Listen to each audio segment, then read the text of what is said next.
friends, Chris Marcus here with you for the StockPulse Network. And today, really excited to have a special guest I've been learning from for almost a decade now. Had the pleasure of meeting at the Libertopia Festival earlier this year. And that is Jeff Berwick of the Vigilante. Also has the Anarchist podcast and an incredible festival called Anarchapulco, which I missed out on last year because I didn't get my tickets in time. So just a little reminder, you may want to check that out and sign up now because I hear there's a lot of great things coming. And Jeff has really been one of the speakers advancing the movement of liberty and freedom and letting people know the truth about what's going on. So with that said, Jeff, it's a real pleasure to have you on here today. I appreciate you making some time. How is everything going with you, my friend? I'm doing great, Chris. Thank you very much. Good to talk to you too. I'm doing pretty good. I just woke up. It's like 2 p.m. I just came back from Asia and Australia, so I'm still pretty jet lagged. So if I look a little groggy or sleepy, that's why. But I'm up now and so ready to go. Well, you look good and certainly look like you're doing better than Donald Trump and the Federal Reserve. Would love to hear your thoughts on Trump, who again talked about auditing the Fed, mentioned a gold standard during his campaign, and now, like many politicians, as the interest rates are actually going up, seems less thrilled. Obviously, a lot of fascinating things going on. What's your take on what he might really be thinking, whether he believes that, and how that's all going to play out? Yeah, I really got hammered on the internet because I said before this election, it's a selection, not an election, that they decide well beforehand what's going to happen. I said before it that about 1 month before, I said I could tell because Donald Trump started going to some Jesuit events, which is one of the secret societies. And I could just tell with what was going on that they had selected Donald Trump as going to be the next president. A lot of people said I was crazy.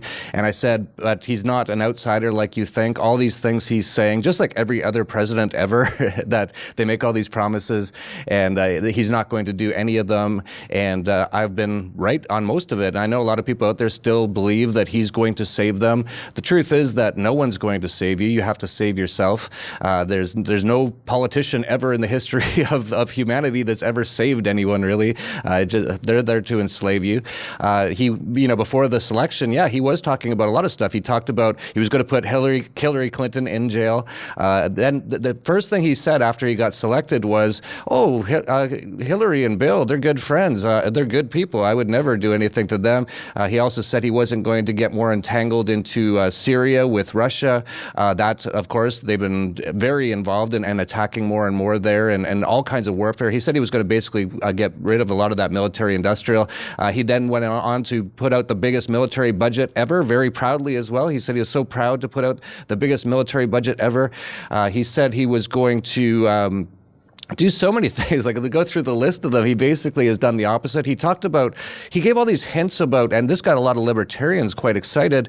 He said things like the Federal Reserve, needs to be, they're doing bad things and all these sort of things. And he actually is still kind of saying that, but he wants to do actually the opposite of what is necessary for the market, which is allow interest rates to go up and to stop this quantitative easing that's been going on now for 10 years and zero interest rate policy. That would be the correct thing to do if you wanted to help the most people, is to allow the markets to get back to anywhere near normal instead of this complete Keynesian nightmare that we're in. But he's actually wanting more. So the Federal Reserve is actually saying, we're going to allow interest rates to go up a little bit. And he's saying, we can't do that. This is terrible. He talked about gold standard stuff. That's all gone. He was even talking about a few other things. I can't quite remember off the top of my head that, he was going to look into 9/11 because a lot of people have a lot of doubts about the official story, rightfully so, and that got a lot of people excited, and now there's been no mention of that. So basically, just like every other president and in the history of politics, they make all these promises, and as soon as you give them the ring of power, then all that stuff just sort of goes away. Yeah, certainly when we had the Goldman Sachs cabinet join him in the White House, it wasn't a good sign. Yeah, draining the swamp, right? He just refilled the swamp. Yeah, and I've wondered, is there some degree to which the powers that be are putting the people in there? Does he really get to choose? There's so much that seems baffling, especially if you're coming from an Austrian perspective, not the least of which to mention launching a trade war against your largest creditor, which I'm trying to see if there's any way that, as events are being described on the surface of it, if there's somehow maybe a page of von Mises I skipped over. But how do you see that playing out? Because it's just baffling that unless, like you said, he's just continuing the same political system that we've had for so long. Well, that's the thing that I think most people still don't realize is this is all a facade. It's a big show. Even Donald Trump has said a few of these things. Two things that he's said that I agree with is fake news. He says that CNN is fake news. Of course it is.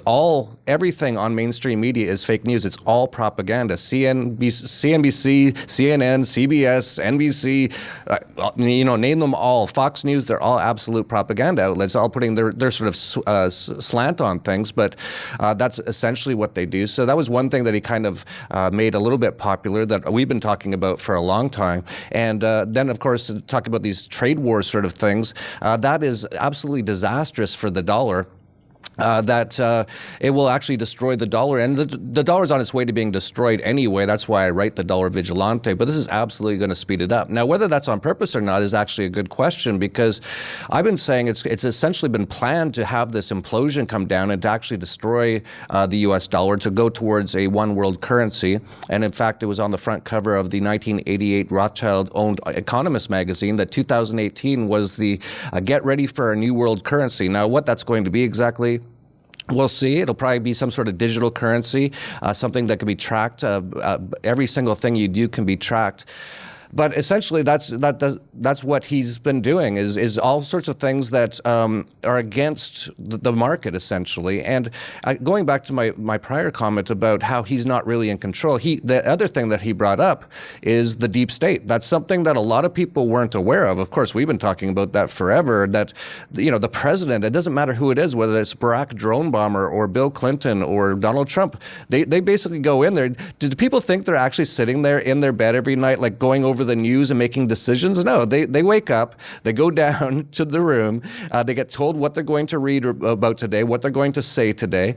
That's how it works. And so Donald Trump kind of pointed out the deep state, and I think he had to. I think there's been so many people waking up to this now that they had to at least say that it was possible, or at least acknowledge it to some extent. But what they did very smartly is they said, we'll get Donald Trump, who's actually a Democrat from New York, who's actually laughed at that he said he'd run for president one day as a Republican and fooled everyone. He actually was quoted as saying that about 20 years ago.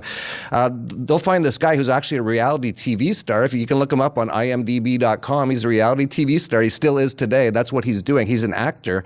And they said, we'll make him look all edgy, and we'll put him on World Wrestling Federation, and we'll make him say some crazy things, which actually isn't that hard for him to say. He comes to that quite naturally, and we'll get people to believe that he's the outsider, this billionaire who comes in, who's made all his money off the central banking system and all his contacts at Wall Street, and we'll make him the outsider. And somehow a lot of people bought it. Yeah, well, maybe they heard his comments from when he actually apparently was thinking about running in 2012. I remember back then I was sitting on a trading floor watching YouTube, and he would talk about how Iraq, we went in there, we kicked their ass, so the oil is ours, and was bragging about how he screwed Gaddafi on a real estate deal. And so in some ways he fits right in there. And again, one thing I've wondered, certainly he has a lot of bankruptcy experience. And, like you said, once you stop watching the programming, which I think it's great that you really emphasize that word a lot, having gotten rid of my TV 7 years ago, I can see the difference that it makes. And so, again, listening to folks like you and other Austrians and thinking about Trump's experience with bankruptcy and looking how it's not rocket science that we're up to 21 trillion in debt. No one's talking about cutting. The budgets are looking at when are we going to hit 30 trillion. So I want any thoughts on that? Do you think it seems like a bankruptcy, whether that's just an implicit bankruptcy through printing the currency to oblivion or some sort of restructure, you got to figure they can't be completely oblivious to it. So I'm wondering, how do you see them handling this, and how is it playing out in the long term? Yeah, well, you're right that he has a lot of experience in bankruptcy. He's been one of the worst sort of businessmen of all time. He actually inherited more from his father than he has today in inflated numbers. He's been so close to bankruptcy so many times. Actually, I've heard people saying that he should have gone bankrupt. They don't understand why he didn't go bankrupt, but for some reason they propped him up. Now we understand why. They wanted to build him up as this really smart, savvy businessman. He's an okay businessman. Obviously, he knows how to do business. He's been doing it for a long time, but he's not like a really incredibly savvy businessman. If anything, he's got a lot of experience in debt and in going bankrupt, and so he's actually in that way kind of perfect. How it all plays out is anyone's guess. I think we just started this playing out this year. We saw the stock markets having some pretty crazy moves in the last few days. This is October. This is usually when they're going to do something fairly dramatic. If not, it's going to happen in the next couple of years for sure. How it plays out is really anyone's guess. It's very clear, as you pointed out, that the U.S. government is massively in debt and going up so rapidly you can barely even keep up with it. I believe when Barack drone bomber was president in 2008, I think the total U.S. debt was about $9 trillion. We're now at $21.5 trillion, and I have to actually look it up every week because it's going up that fast. All those people who said government, and Donald Trump said this as well, he actually ran on balancing the budget of the U.S. government. He said, you take a penny here, you take a penny there, and you get the right people in the right agencies, and it's very easy to balance the budget. And he's actually had the biggest government deficits of all time, way bigger than Barack drone bomber. And it's going up massively. So this is actually something that, and a lot of people have said this, that even if he was the best intentioned person ever, even if he was Ron Paul, you can't stop what's going to happen with the U.S. economy and the dollar and the financial system. It's got to collapse. In fact, that's what Ron Paul was talking about is let it collapse. That's what you need to do. You can't just bubble economies forever. If you do that, it turns into Venezuela or Zimbabwe with hyperinflation of the currency, and that looks like where we're headed at the moment. But we'll see, because you never know how these things are going to play out. Usually, they've got these things well planned in advance. There'll probably be some sort of catastrophic financial crisis, which they'll pull at any point. And we've been waiting for it for a while. It's just a matter of on what day they've decided, because they actually do decide on certain dates if you look into it. We've been looking at like Deutsche Bank for a couple of years. Like, how is this still alive? A lot of these banks, they're all so massively leveraged. If interest rates even go up a couple percent, everything's dead. This world's entirely based on debt now. You have the most, everyone in the U.S. is massively in debt, personally indebted. All these corporations are massively in debt. And then you have the U.S. government with massive debt. Then you have the student loan bubble, massive debt, trillions of dollars for people to get worthless pieces of paper in these places for their Bachelor of Arts degree that won't even get them a job at McDonald's. And so how it plays out is anyone's guess, but it's going to be way bigger than anything we've ever seen before, because this almost happened in 2008. What we saw in 2008 is we were very close to the entire system collapsing. Then they decided, okay, let's print trillions of dollars and give it out to all of our banker friends to keep them alive. Let's put interest rates to 0%, which is unheard of, and even negative interest rates, which I didn't even think was humanly possible. I didn't think that was mathematically possible to get people to lend them money and pay them for the right to lend you money, and then in 50 years you might get some of it back. And this has been insanity ever since then. That's really the only way that this whole system is currently alive. And it was really bad in 2008. But if they didn't do that, it would have been a huge collapse. It would have been bigger than the Great Depression. Now that they've allowed it to bubble up even more, and we're talking, I don't even know how many times more now. If you look at the debt, I think total world debt's more than doubled since then. That's a massive amount in just 10 years. So when and if and when this collapses, and it will collapse, this is not an if. Take out the if part. When this collapses, it will be so much bigger than anything we've ever seen in the history of the world, and it'll just be a question of, will we have a complete sort of what you call deflationary collapse? Some people call it that, where everything just collapses. The banks close, all the companies go under. There's a huge washout. No one can get a job for a couple of years. There's people literally worrying about how they're going to get food and stuff like that, or they're going to just continue this on until we get into a hyperinflation, which is even worse. That's actually the only thing worse than a sort of a washout collapse is to actually inflate the currency, because when you do that, or hyperinflate the currency, because when you do that, all economic transactions become basically, they can't be possible anymore. Just look at Venezuela. You can't take your wheelbarrow of cash down to buy dinner anymore. So all economic things stop completely, everything. There's one good thing though. We've never actually had things like cryptocurrencies in the past. So people have the opportunity, if we go into a hyperinflation, to still have currency to use that you can use anywhere. You can use on the internet, you can use it in person very easily, and it's obviously a much more solid currency than any fiat currency. So this is going to be very interesting, because if we go into hyperinflation, we'll see what that does with the cryptocurrencies. Maybe they will become used by most of the public, and if that's the case, we might actually get through this hyperinflation fairly well compared to most hyperinflations, because people will just switch to a new currency. All these insolvent institutions will just be washed away, which is fine and good. Most of these banks will disappear, which is good. Many of these companies that are just living off of debt will just go away, and that's good. All the assets still remain, so that's really good. And then if we have a currency like cryptocurrencies that actually people can use, so they're not stuck like in Zimbabwe, trying to get a US dollar to use, or places like in Venezuela right now, where they're trying to just get any sort of currency that's worth anything to use. We actually have that now with crypto, so it's an incredibly interesting time. I don't know how it's going to play out, but I know something is going to happen, and it's going to happen fairly soon. So if people out there aren't ready, I don't know what you're waiting for. Yeah, and fortunately, I'd like to point out to everyone listening that you're not just jumping on the crypto bandwagon now, but have been writing about it for years, explaining what's going on. And I know one of the common arguments is to say, well, there's nothing there, there's nothing tangible, yet I haven't found any argument someone could raise against the cryptos that doesn't more so apply to the dollar. And when you think about just measuring gold over the last 100 years since the Fed has been around, and it's lost 99, probably now more than 99% of its value, I mean, just if you have something that can't be printed, that is the value. All the Goldman Sachs, JP Morgan, bonuses, mansions, yachts is coming from somewhere. So again, I've learned a lot from hearing you talk about the cryptos and put it in perspective in a way that people can understand. Because like you pointed out, there is something unsustainable about this, even going back farther than when Barack Obama came in. Back in 2001, we had a debt of $5 trillion. Bush doubled that in his term. Obama doubled it in his term.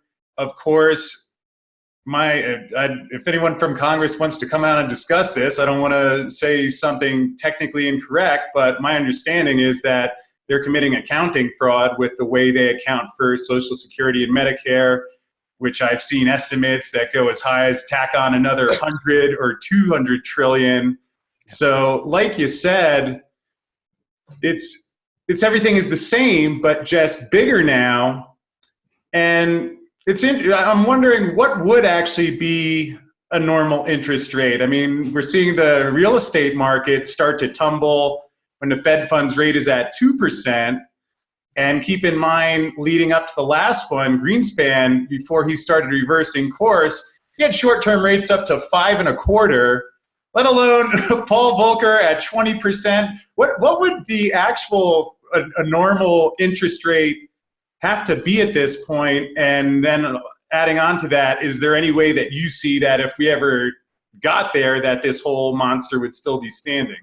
Yeah, there's absolutely no way, because even if interest rates went up about 2% right now, if you just look at let's just look at the debt of the U.S. government alone, it's currently over 21 trillion. Let's just say 20, make it easy, because I went to government school, so I can't do math that good in my head. So $20 trillion, if interest rates went to 10%, which as you pointed out is nothing crazy at all. It was like, above 5% with Greenspan. It was near 20% with Volcker back in the 70s. So even at 10%, that'd be $2 trillion per year in interest payments alone, that's almost the entire tax extortion theft base of the U.S. government. It's under $3 trillion what they actually rob from Americans every year. So all the money that everyone gets stolen every year from the government would just go to pay interest on the debt. Forget about the military-industrial complex, which costs trillions per year. Forget about socialist insecurity, or as they call Social Security, which is just a Ponzi scheme, which is bankrupt.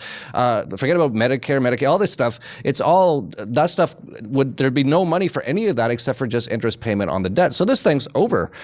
You ask what a natural interest rate would be right now. Well, the interesting thing is that central banks only do two things, right? And both of them are illegal for us to do. One is they counterfeit money. They print money. We're not allowed to do that according to their stupid laws.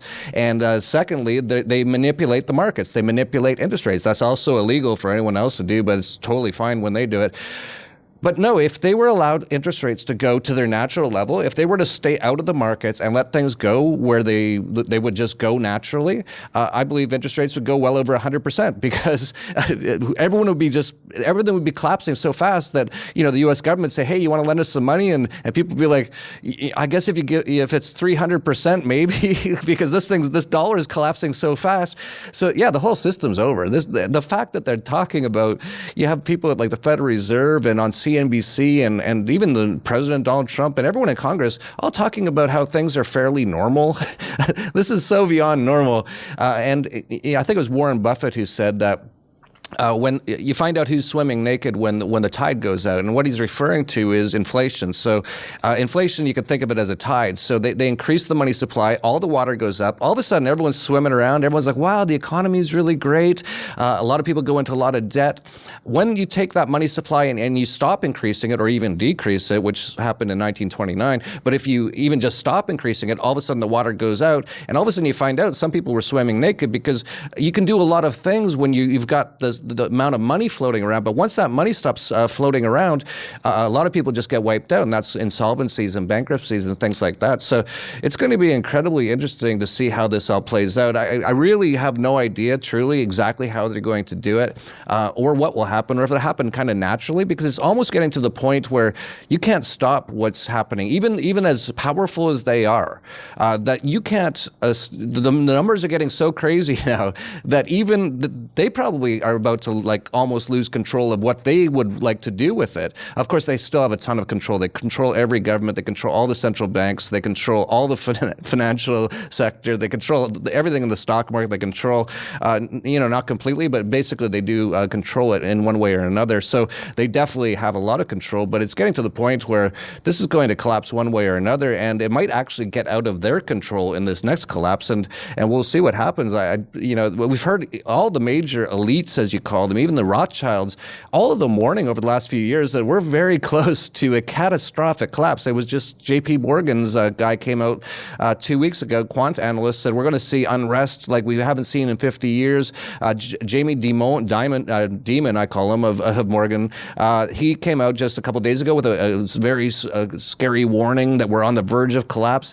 The fact that they're all saying this, and your average person is still just going to baseball games and thinking everything's going to be fine and eating their hot dogs, and not saving and not getting into gold or silver or at least some gold stocks or hard assets or cryptocurrencies, but they're thinking everything's going to be fine. They're going to have a job for life, or at least for the next few years.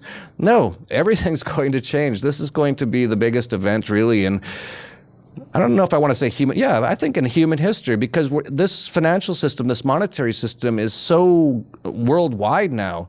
In the past, you'd have pockets of areas that would collapse. So the Soviet Union would collapse. That was pretty big. You'd have, Argentina would always collapse every 10 years. It always collapses. And you'd have, Zimbabwe or Venezuela or whatever.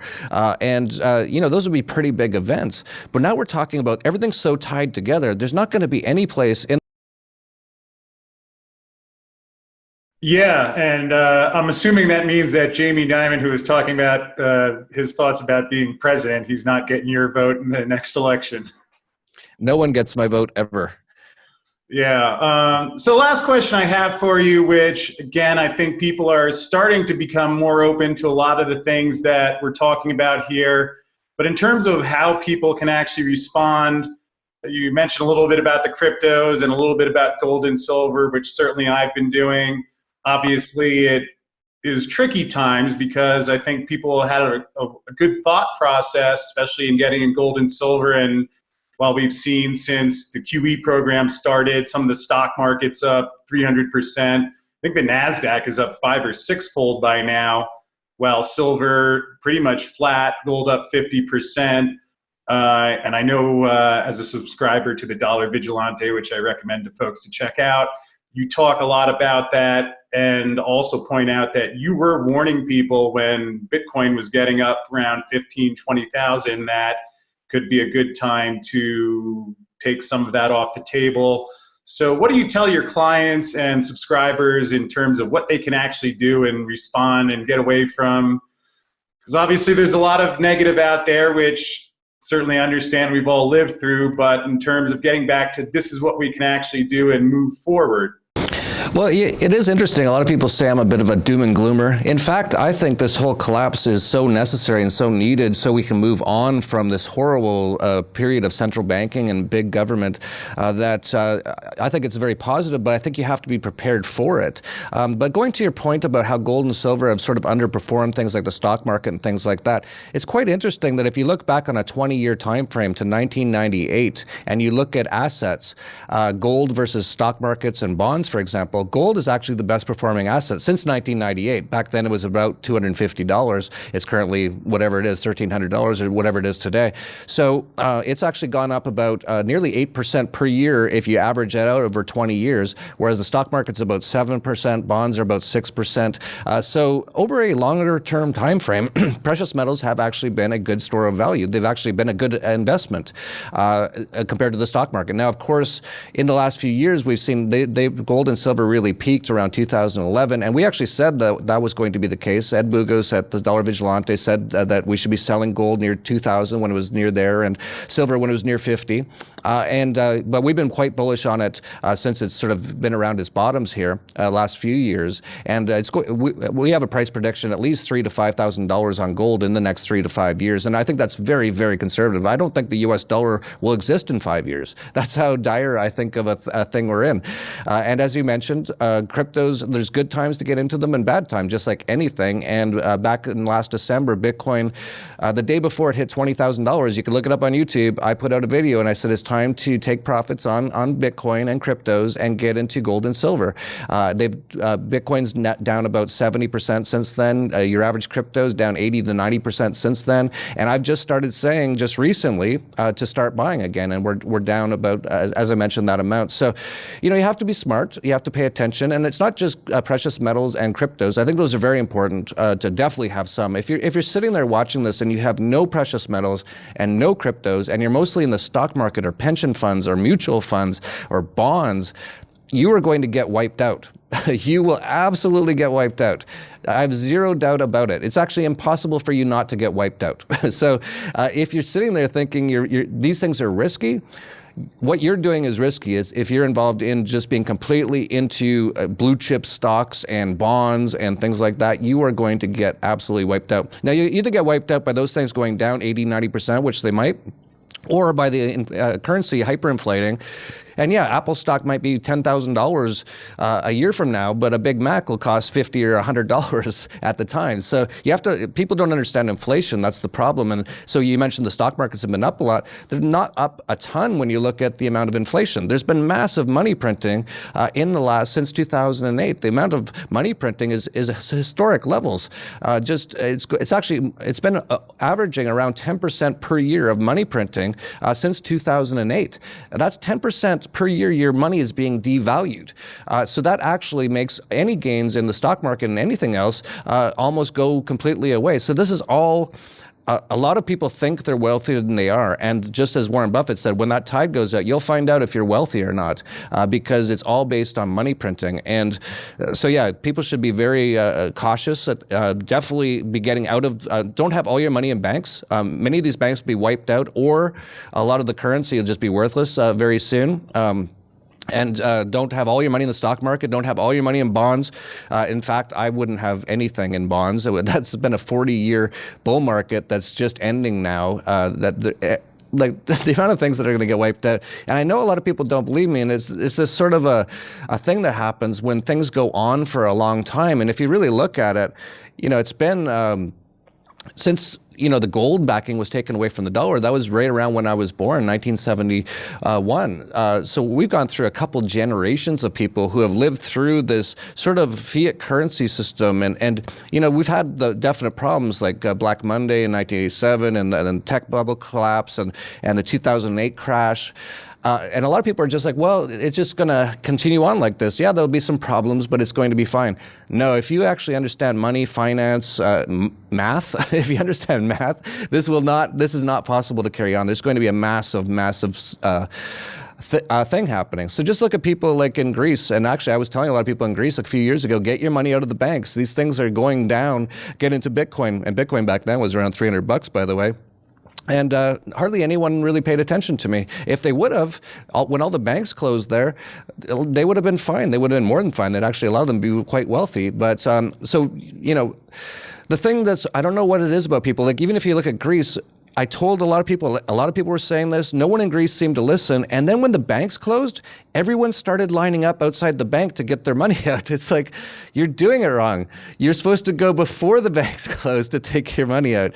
So, it's that old saying, though, it's better to be a year or two early than a day too late. And this is definitely one of those examples. There's going to be a time, and it could be soon. We're talking like this month. It literally could be, where there'll be a massive crisis. All banks will close. You'll wake up on Monday morning. You won't be able to access your funds. They'll say they're going to do something. Obviously, the FDIC is completely bankrupt, so they're not going to bail out any banks, obviously.